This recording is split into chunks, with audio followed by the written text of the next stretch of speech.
আচ্ছা, গরুর দুধ কারা কারা তোমরা খাইছো? হাত উঁচু করো তো। হ্যাঁ, ব্রেইন আছে, ভেরি ফাইন। শোনো, হরলিক্স খাইও না, হরলিক্সে চিনি, হরলিক্স খাবা না। অনেক অভিভাবক মনে করো হরলিক্সে ব্রেইন বাড়বে, ব্রেইন ধ্বংস হয়। এটা নিয়ে পরে বলবো, খালি এইটুকু বললাম, হরলিক্সে 10 গ্রামে 7 গ্রাম চিনি, ফালতু জিনিস, সত্যি কথা। গরুর দুধ থেকে 1-2 দিন পরে কি দই পাওয়া যায় না?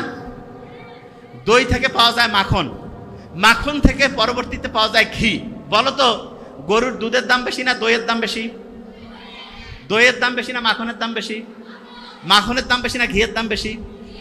আচ্ছা, এবার তুমি মনে করো ঘি ডাইরেক্ট দুনিয়াকে ঘি আসে নাকি দুধ থেকে দই, দই থেকে মাখন, তারপরে ঘি? ডাইরেক্ট ঘি নাকি দুধ থেকে তৈরি হয়? আচ্ছা, তুমি ভালো কাজ করছো, সাথে সাথে তুমি পুরস্কার পাইছো, তাইলে বলো তো দই পাবা না দুধ পাবা? গরুর দুধ পাইলা। একটু দেরিতে পাইছো, তাইলে কি গরুর দুধ থেকে কি পাবা? দই পাবা।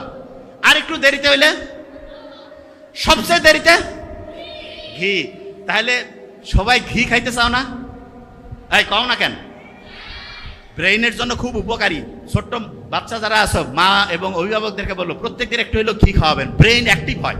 ব্রেইনের তথ্যগুলো যে রাস্তা দিয়ে যায় না, আচ্ছা এই রাস্তা দিয়ে যাওয়ার জন্য আমরা অনেক সময় করি না একটা জিনিস, ওই যে যারা হুন্ডা চালাই, যাতে খুব ভালোভাবে হচ্ছে ইঞ্জিনটা চলে, এই জন্য মোবিল টোবিল দিয়ে একটু করি না? এইরকম ব্রেইনের রাস্তাটা হচ্ছে ওইরকম মোবিলের মতো কাজ করে হচ্ছে ঘি। প্রত্যেকদিন ঘি খাবো একটু করে, প্রত্যেকদিন। এই ছোট্ট বাচ্চারা, আল্লাহর কাজ করতেছো, আল্লাহ খুশি হয়েছে, কিন্তু তোমাকে দেরিতে দিচ্ছে, তাহলে কি দিবে বলো তো? দেখছেন কি ব্রিলিয়ান্ট, কি দিবে? তাহলে যত দেরিতে তত কি পাবো? ঘি পাবো। কি পাবো? ঘি। আচ্ছা, ভালো কাজ করার পরে, এই ভালো কাজ করার পরে যদি দেরিতে পাই, তাহলে ভালো জিনিস পাবো না কম ভালো জিনিস পাবো?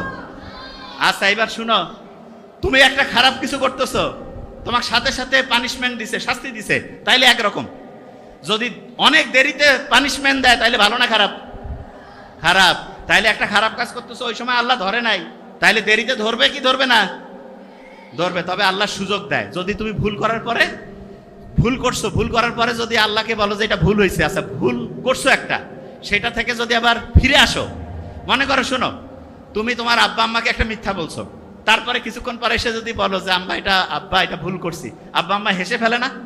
তারপরে তোমার একটা চকলেট, একটা কিছু খাবার দেয় না? এরকম আল্লাহর কাছে কোনো কিছু ভুল করছো, দূরে ওইখান থেকে এসে বলো আল্লাহ ভুল হয়েছে, আল্লাহ তোমাকে তো এরকম ডাইরেক্ট চকলেট দিবে না, কিন্তু আল্লাহ একটা সিস্টেম করছে, তুমি যে ভুলটা করছো সেই ভুলটাকে আল্লাহ শুদ্ধতে পরিণত করবে, যেটা অন্যায়ের জন্য যে পাপ শাস্তি, সেটা সোয়াবে পরিণত করবে।